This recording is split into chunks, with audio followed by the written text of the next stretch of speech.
Ganda ng halaman guys. So guys, galing na tayo ng White Castle. Papunta tayo doon sa Himlayan guys. Yan guys, yung daan na yan. Galing yan sa Mahayahay. Pag medyo maingay yung motor mo, tulad sa akin, minsan dito ako nadaan. Para hindi nakakabulaho doon sa shrine.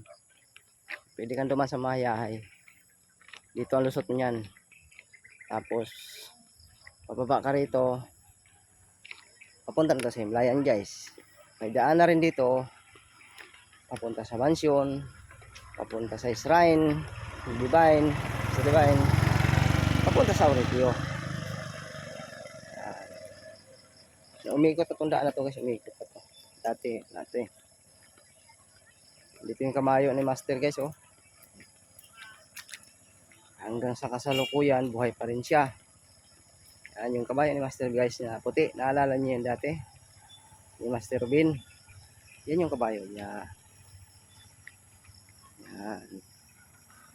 Ito yung kabayo niya guys. Tsaka nandito yung Himlayan niya. Master Bobo. Maya inyo na rin masilayan. Yung hindi pa nakarating dito sa Himlayan, sa shrine ni Master Bobong, ito na yun. Dito tayo. Ayun yung kabayo niya, naglalaro guys. Zoom in natin. Yan, nagkakamot yan guys, pag ganyan nagkakamot. Oh. Yan. Yan yung kabayo ni Master Divine guys. Ay, Master Bob.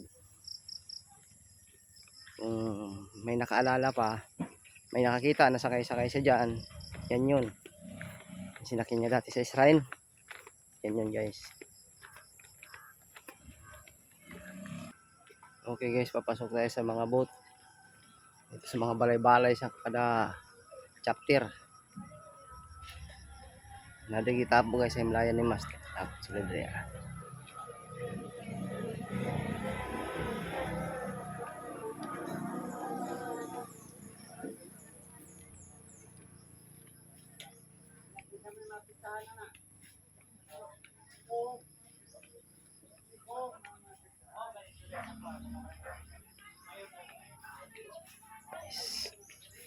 Ito yung Himlayan.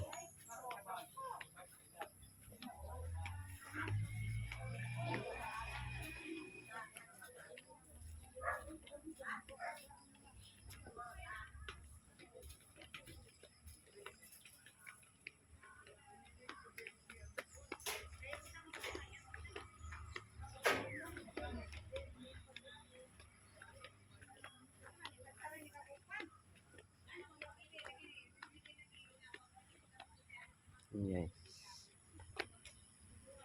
Yan yung Himlayan. Uy. Dito pala yung aming chapter na maliit. Ito guys. Doon niya Justiniana. May tao guys.